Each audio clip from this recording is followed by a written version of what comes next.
Hello and welcome to the Career Change Studio. This is the place to design and create a new working life so that you can live the way that you want and need in your next chapter. I'm Dana Stevens, certified career change coach, and I'm here to help you work out your next career move. I'm going to inspire you to think about this transition in brand new ways so that you can think differently about yourself and what's possible for you. You'll also learn how to build up your belief and self-confidence so that you can finally start taking action. This is about so much more than just getting another job. This is about changing the way you live your life for the better. Hello, and how are you doing this week? Today I want to talk to you about something that I really do think about almost every day in my work.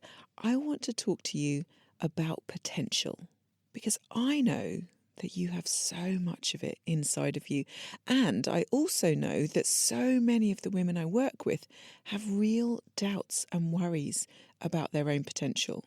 Or they just don't think about themselves in that way at all anymore. They don't associate potential with themselves in any way.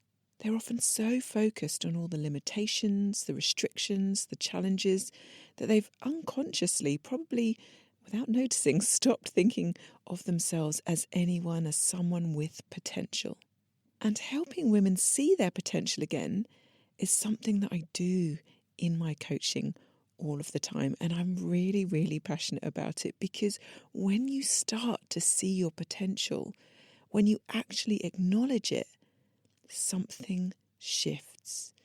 It's really significant because when it shifts, you start to explore it, to take action, and then the real changes begin to happen.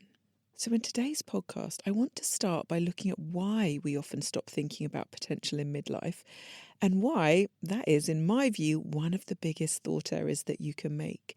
Then I want to show you why actually you likely have more potential right now than at any other point in your life. And I want to help you see what that means for you personally and how it alters the way you think about the changes that you do want to make. And I want to start with a question. When was the last time someone described you as being full of potential? Now, I'm guessing it might have been a while, maybe a very long while, and I do think that's really telling. Because think about when we tend to use that phrase. We use it about young people. The fresh graduate who's just starting out, the 20-something who's going places, the bright young thing who has their whole career ahead of them. Potential in our culture has become almost synonymous with youth. It's something we project onto people at the beginning of things. The beginning of a career, the beginning of an adult life, the beginning of knowing who they are. And the implication of that, if you follow it to its logical conclusion, is that once you're past a certain point, your potential is somehow used up. You've either realised it or you haven't. Either way, the window has closed. That's the story. That's the story that's basically everywhere for most of us, right? It's a narrative that we end up buying into. And it's in the way that companies talk about high potential programs. They're usually aimed at young employees, right? It's also in the way the media celebrates the young entrepreneur, the young innovator, the young disruptor. It's in the language of careers advice that tends to focus on those at the start of their working lives rather than those in the middle of them. And if you hear a story often enough, from enough different directions for years, you start to internalize it. You start to accept it. You stop seeing yourself as someone with potential, not because it's true, but because nobody is reflecting that back to you anymore. Because the cultural mirror has stopped showing you that image of yourself. But I want you to think about the fact that this story is not only unhelpful, it's factually wrong. And I'm going to explain why I think that. Let's start with the word itself, the definition. What does potential actually mean?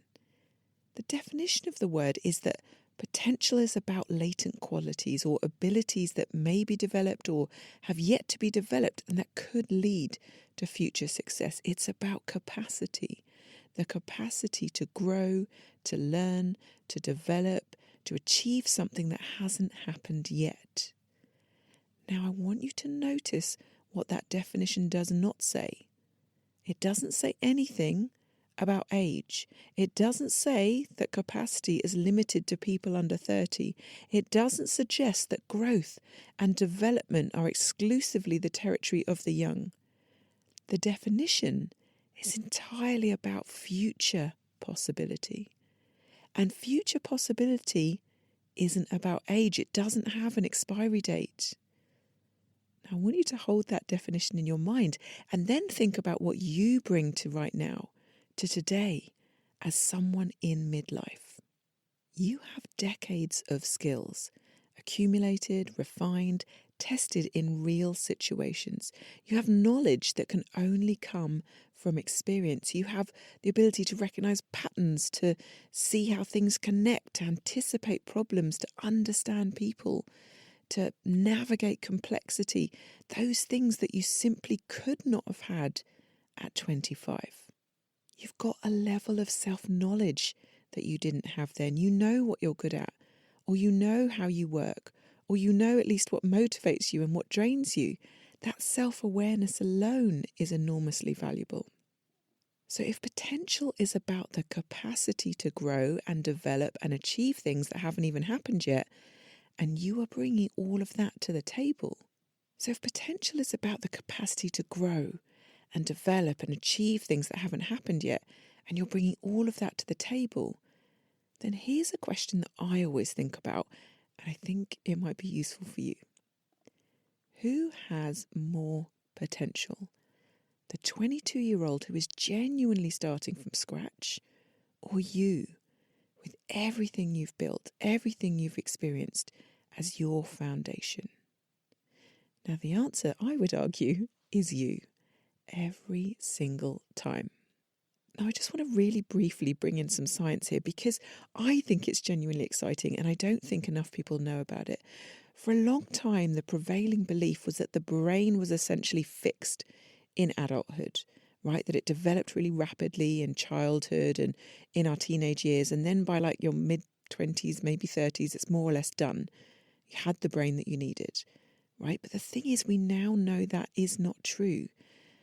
The research on neuroplasticity, which is the brain's ability to reorganize itself, form new connections, adapt and grow in response to new experiences and learning, that neuroplasticity research, the brain science, shows us that the adult brain is far more flexible and capable than we ever understood before. Your brain can and does continue to form new neural pathways throughout your life. It can learn new skills. It can develop new capabilities.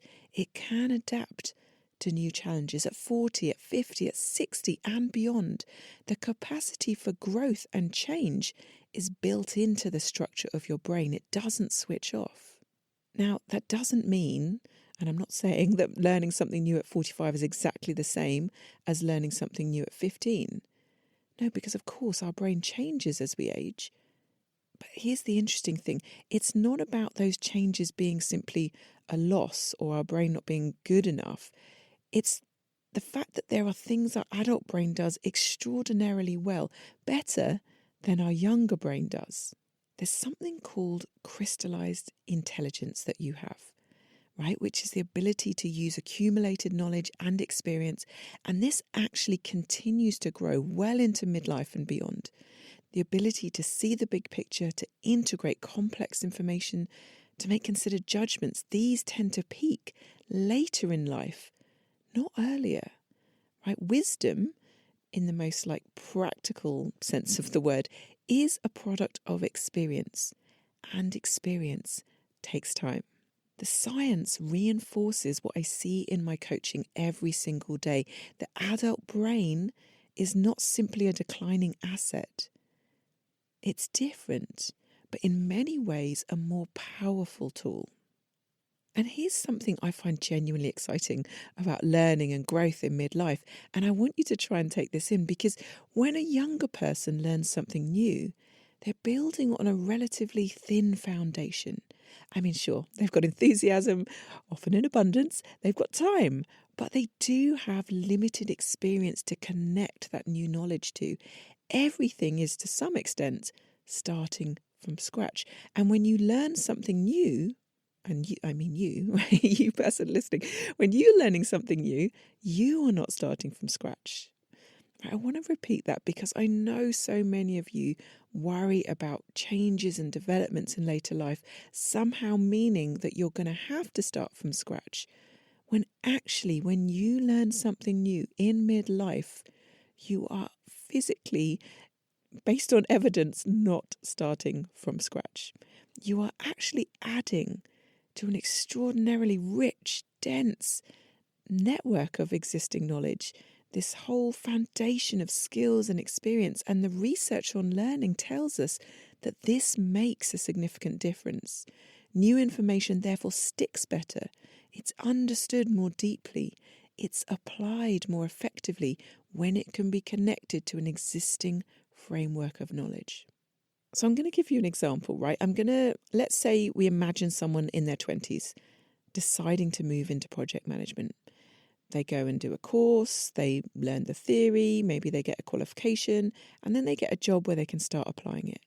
But they really are starting from the beginning. They have to learn how people talk to each other in an office environment. They've got to learn how the politics works, right? They've got to learn every basic thing from like how to structure a work email, how to write it in a different tone from personal correspondence. They need to learn how to build up some gravitas. They want people to take them seriously, right? That takes some time.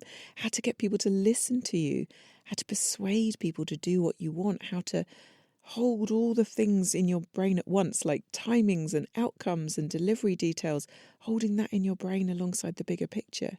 And all those tiny, like, new things they've got to learn and individual adjustments and how they've got to show up as a person. That makes starting out at the beginning feel really quite big and scary, like you've got a lot to learn, because you do. But now imagine you, with 15 or 20 years of experience in your field, deciding to move into something new, let's say like project management, right? You already probably understand how organizations work. You already know how people work, at least much better than a 20-year-old, right? You already know how to manage relationships and navigate difficult conversations. You might not do any of these things perfectly, but you've seen enough, you've experienced enough to have way more knowledge than someone who's just starting out. And you already have this kind of intuitive sense of how to handle complexity because you've had to do it. And you wouldn't be learning project management in the completely abstract sense. You'd be adding it as a framework to a foundation that already exists. And that learning is going to be faster and richer and more immediately usable than it would be for someone who's just starting out. Right? This is what I mean by a midlife advantage. Your experience is not a barrier to learning something new. If anything, it can accelerate your learning and your application.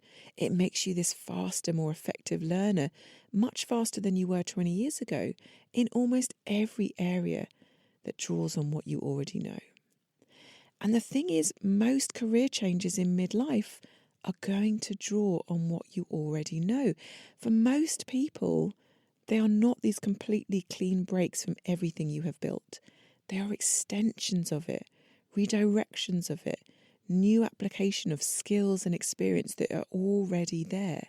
And even if you decide to start in a whole new industry, which, by the way, not everyone does, and you might not either, even then, you're going to be bringing so much with you, which means you're never going to be starting completely from the beginning, completely from that place of overwhelm that someone in their 20s might have. You're never going to be starting from scratch. You're going to be starting from a place of experience. So I want to touch on what I think is one of the most fascinating and honestly hopeful things I know about how our minds work. The psychologist Carol Dweck has spent decades researching what she calls growth mindset versus fixed mindset. And now you may have already heard this term being bandied around, right? Because it's one of the parts of mindset work that has crossed over into, not just popular culture, but often company cultures as well. And I'll just give this super quick overview in case you're new to it. So a fixed mindset is the belief that your abilities, your intelligence, your potential are essentially fixed, right? Clues in the name there. But if you have what you have, that's it, right? That's what a fixed mindset is. A growth mindset is the belief that your abilities can be developed, that you can learn and grow and change throughout your life. And what her research shows us consistently is that the mindset you hold about yourself changes what you do.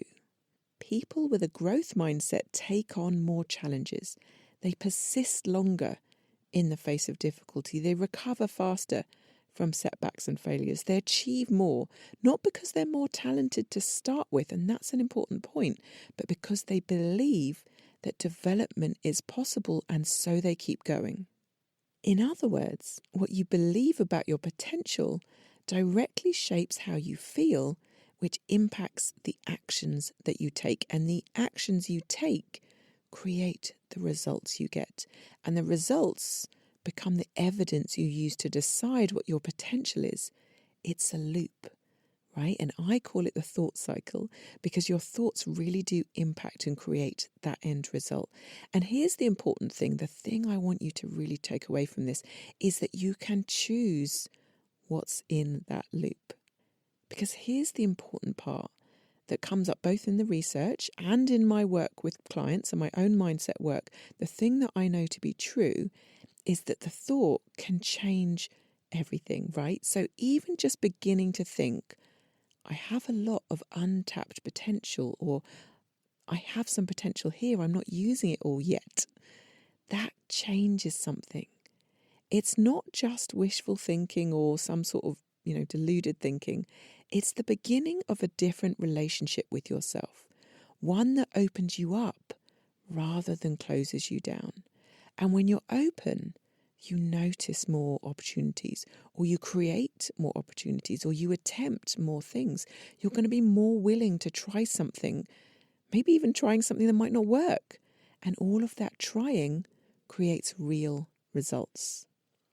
The thought creates the feeling drives the action, and then the action creates the results and the evidence. And that result, that evidence, reinforces your original thought. So the question is not, do I have potential? Because hopefully you've taken from this that you do. The question is whether you're going to start thinking of yourself as someone who does. Because that thought, that simple shift in how you see yourself, is where the change begins. I want to give you something practical to do with all of this, because I don't want this to just stay as some abstract set of thoughts. I want you to actually feel it, for this to be tangible for you. So I'm going to offer you something, and you can do this now if you're somewhere where you can sit with it, or later when you have a quiet moment. I want you to take stock of your potential. Now, not in a CV skills audit kind of way, right? Not in a here are my abilities and things that I'm good at, my strengths. Not in that kind of a way. I want you to genuinely, honestly, maybe in a surprising way, start to sit with what capacity for future learning and development have you got, right? So I'm going to ask you some questions, and I want you to try and sit with the answers.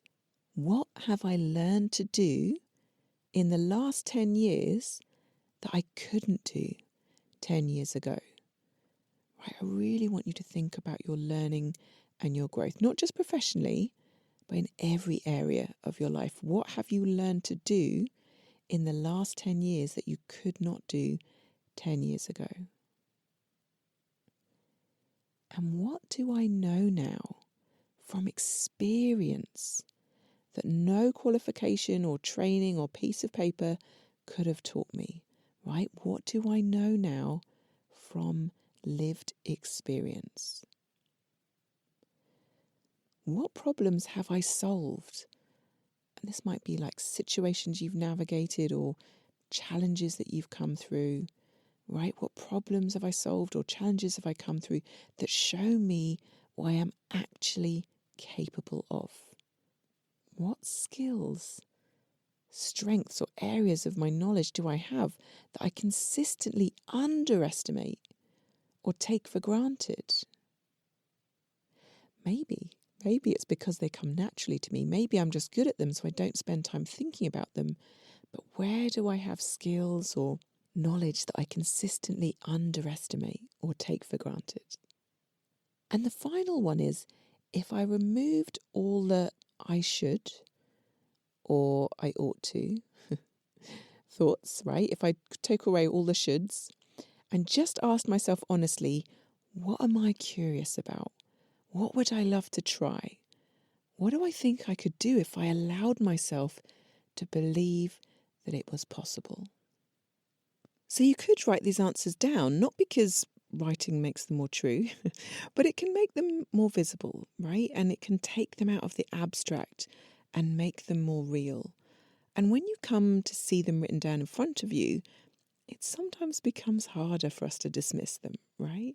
Because this is the beginning of seeing your potential clearly, not as something you once had and have now used up, but as something that is present now, is rich and growing and very much here for you right now if you choose to see it. So what does all of this mean for you and the changes you want to make in your career? It means that the version of you sitting here today in midlife with everything you have built and learned and survived and figured out is not someone whose best days are behind them. It's someone who is really equipped for what comes next. It means that when you think about changing careers or building something new or even moving on to a different kind of work, you're not doing that as someone who will have to start from scratch.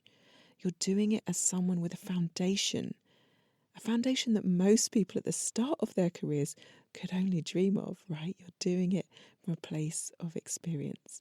It means that the learning that you will do, the new skills you will develop, maybe the unfamiliar territory you'll navigate, is all more accessible to you than you think, because your brain is not done growing. Your capacity for change is not used up. Your potential is not spent. It is in fact still there. It's just waiting for you to start seeing it, believing in it, picking it back up. And I want to leave you with this, right? The next time you catch yourself thinking that potential is something that other people have, younger people, people earlier in their journey, I want you to notice that thought. Recognize it as the cultural story that it is, a false narrative and not the truth about you, and replace it with something that is actually, genuinely, factually more accurate. Right? I want to offer you this thought, and I want you to try it on. I have more potential right now than I have ever had, and I am only just beginning to explore it. I'm going to say that again, okay? I have more potential right now than I've ever had, and I'm only just beginning to explore it. Say it, write it down, put it somewhere that you'll see it, because that thought, that one shift in how you see yourself, can be where things start to change for you. That's it for this week's episode of the Career Change Studio. If this landed for you and you feel ready to start doing this work properly, to really explore your potential and figure out what this next chapter of your working life looks like, come and have a conversation with me. There's a link in the show notes to book a free consultation call. Thank you so much for listening. I will see you next week. Bye for now.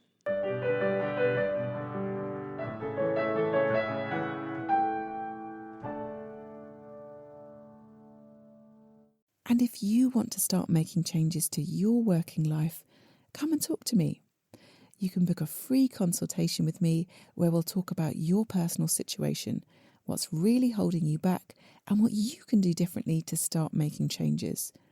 I'll let you know what type of career change coaching is going to help you, and you can ask me any questions about your personal situation or about my proven process, the Life First Career Method, a method that helps people like you change your career so that you can change your life. Just visit my website, danastevens.com. That's DANASTEVENS.com, and click on the link to book a consultation. Or you can find the link in the show notes. If you've enjoyed this podcast, make sure you get your weekly fix of inspiration and career change guidance by clicking follow or subscribe wherever you get your podcasts. And if you'd like to rate and review the podcast, that would really help me get this in front of people who also might be feeling stuck and lost. So I'd really appreciate your help. And if you know anyone, friends, family, even colleagues, who might be thinking about changing careers, please do share this podcast with them. You might just be the person that helps them change their lives for the better.